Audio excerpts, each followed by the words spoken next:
Bonjour, Citoyen TV, la chaîne de l'Afrique digne et de sa diaspora, vous présente les brèves. Au sommaire, FPI, Côte d'Ivoire, boycott des élections présidentielles 2015, diaspora, intervention de Willy Blah, Chine, Botswana, Syrie, France et pour finir, Dieudonné.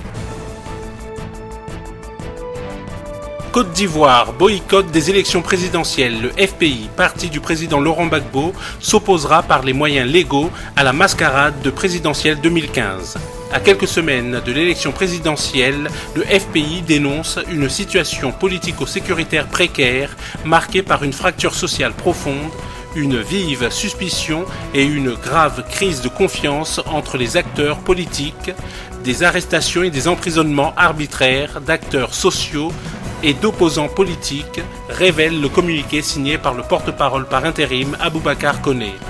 En conséquence, le comité central extraordinaire du 1er août réaffirme qu'il est inopportun d'organiser l'élection présidentielle en octobre 2015 en Côte d'Ivoire et demande à ses militantes, militants, sympathisants et au peuple souverain de Côte d'Ivoire de ne pas s'associer à une mascarade d'élection aux conséquences imprévisibles, poursuit le FPI.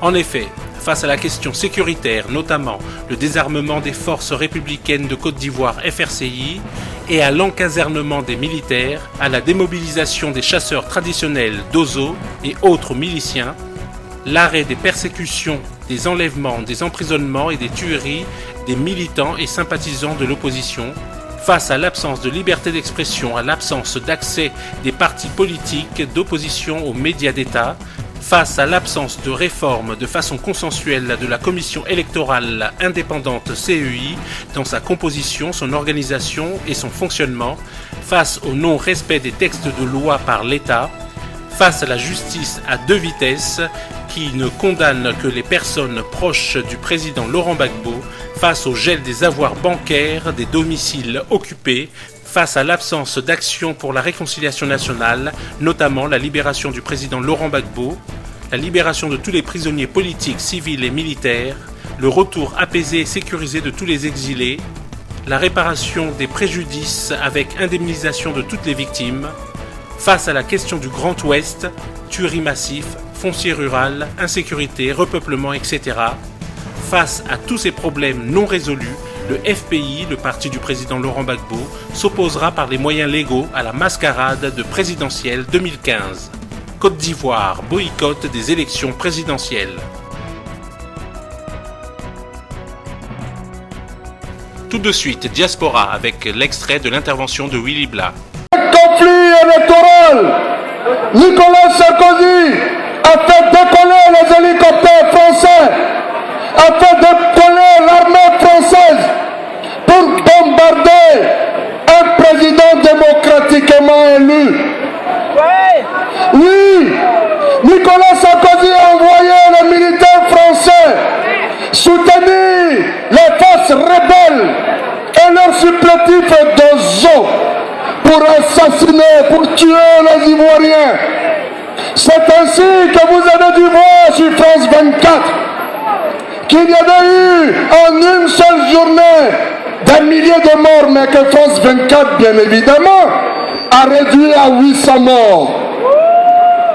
Oui, nous sommes dans la rue pour dire que le président démocratiquement élu de la Côte d'Ivoire s'appelle Laurent Gbagbo.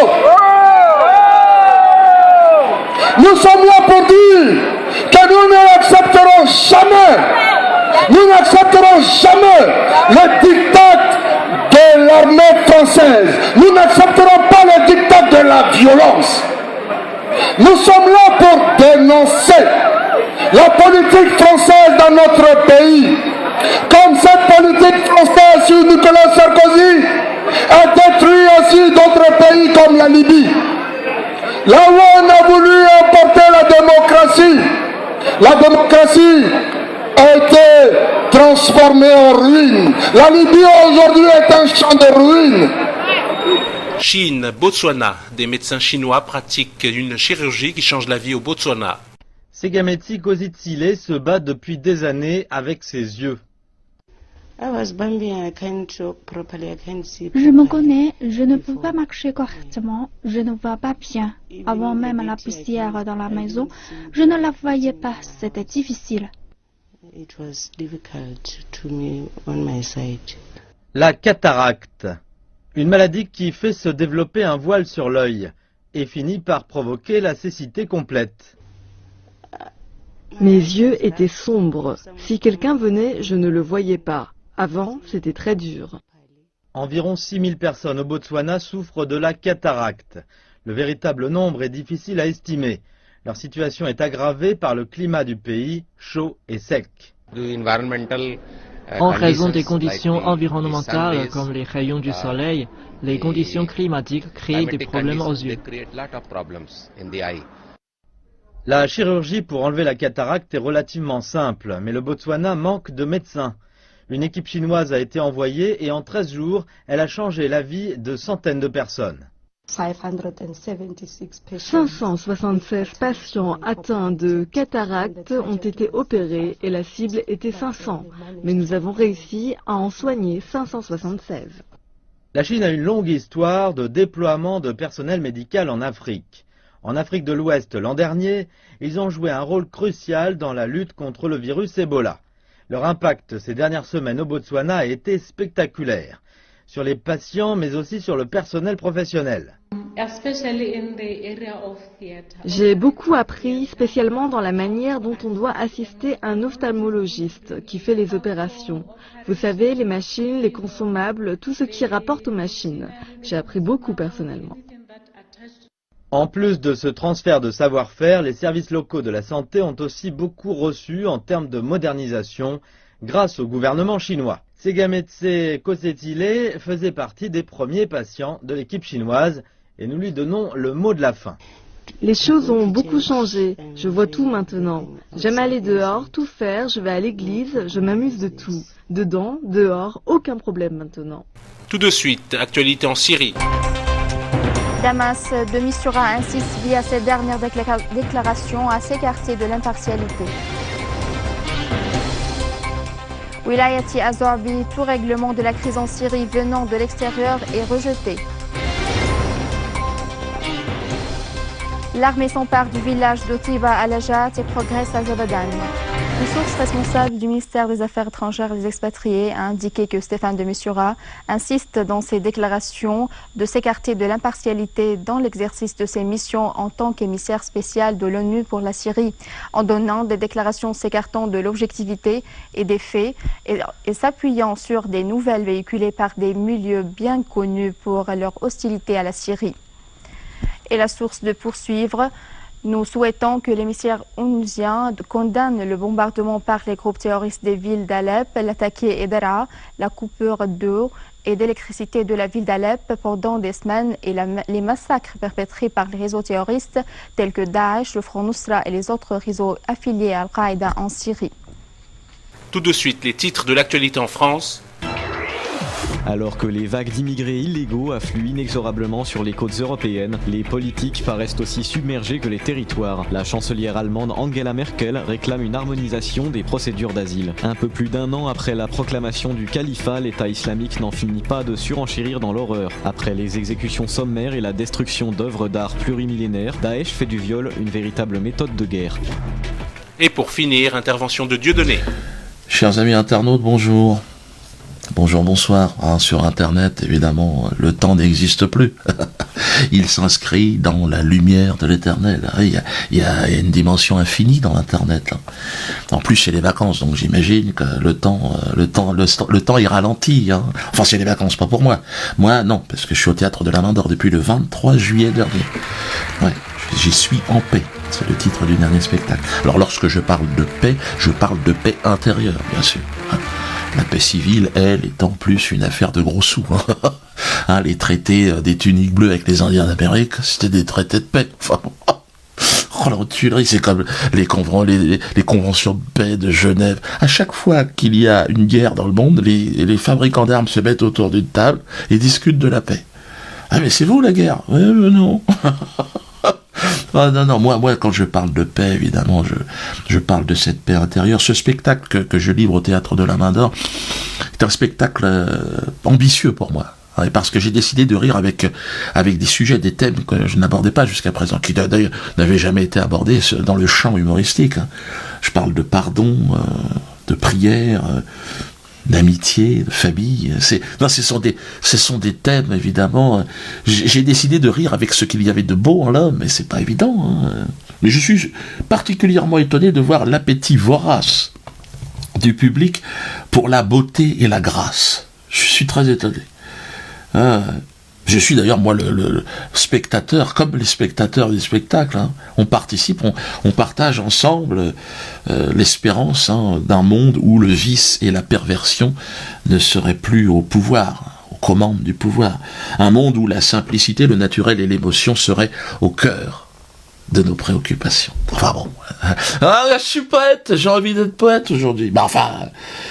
Si nous en sommes là, malheureusement, c'est aussi qu'on mérite d'être dans cette situation.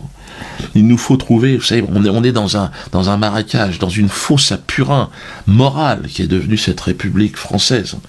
Mais il faut trouver quand même le petit sentier lumineux, l'espoir. Et c'est vrai que le rire est un véhicule extraordinaire qui nous conduit vers l'espoir d'autres choses. Donc rendez-vous au Théâtre de la Main d'Or pour ceux qui veulent rigoler et en même temps avec ce qu'il y a de beau en l'homme. Vous êtes invités, il va falloir payer, pas exagérer non plus, parce que Diodo il est gentil, mais vous pouvez payer moins cher. Grâce à Diodo en tournée 2016. Voilà, inscrivez-vous, dépêchez-vous, même si vous êtes en banlieue parisienne. Vous aurez accès à des tarifs plus préférentiels. D'ailleurs, en tournée, je m'y étais engagé, donc l'année prochaine, grâce à Diodo en tournée 2016, inscrivez-vous tout de suite, voilà. Vous payez 15-20% de moins. C'est parti. Je vous l'ai dit. C'est grâce à Internet. Ce spectacle, je vais le jouer pendant 2 ans. Il y aura une version 2 que je vais arranger juin 2016, parce que la paix en paix sera de toute façon un sujet d'actualité, je pense, dans les 2 ans qui viennent, et je finirai définitivement ma carrière d'humoriste fin 2017. Enfin, peut-être avant, si jamais l'OTAN a décidé de m'envoyer un missile sur la tronche, on pourrait essayer avec une marionnette, on a essayé, mais là, il faut qu'on la refasse d'ailleurs. Vous l'avez vu, le monde est en train de changer. Je vous le dis, je n'arrête pas de vous le dire. Grâce à quoi ? Grâce à Internet. Et oui, sans cet espace extraordinaire et nouveau, nous ne pourrions pas communiquer entre nous. Il y a pour moi une dimension messianique dans cet outil qu'est Internet. Un outil qui relie les hommes du monde entier. C'est quand même extraordinaire. C'est la première fois dans notre histoire que nous avons un outil pareil. Quand on nous disait, quand la révélation nous disait « Aimez-vous les uns les autres ?» Ouais, mais à l'époque, il fallait faire un bout de chemin en chameau. Là, aujourd'hui, 2 clics, on peut commencer à se relier entre nous. Il y a vraiment, je trouve, moi, une dimension prophétique dans cette... Alors, il y a le meilleur et le pire sur Internet, mais c'est l'histoire de l'homme. Donc, il y a aussi le meilleur, il y a aussi l'espoir. De toute façon, sans Internet... D'ailleurs, le système qui nous gouverne, le système opaque, résiste à la transparence de l'Internet. Vous avez vu ? Et pour combien de temps ? Je ne sais pas comment ils vont faire. Comment se fait-il aujourd'hui que les conseils des ministres, les conseils municipaux ne soient pas retransmis en direct sur Internet ? Comment ça se fait ? Puisque normalement ces gens travaillent dans l'intérêt du peuple de France. On pourrait peut-être avoir un contrôle sur ce qui se passe. Comment se fait-il que les contrats qui sont menés, qui sont signés entre l'administration française et des entreprises privées, nous on n'y a pas accès, on peut pas voir, contrôler exactement le flux. Oui, parce que les rétrocommissions, parce que l'argent placé, vous savez, ils sont tous, quand ils rentrent en politique, c'est plus ou moins des crevards, les mecs, et ils sortent tous, ils sont millionnaires. Comment ça se fait ? Bon, je pense que vous avez une petite réponse sur cette question, mais moi je suis en paix en ce moment, donc si vous voulez, j'ai décidé de rigoler, je suis en paix, mais en tout cas cette transparence dans le projet d'Anan Assurance, elle sera totale.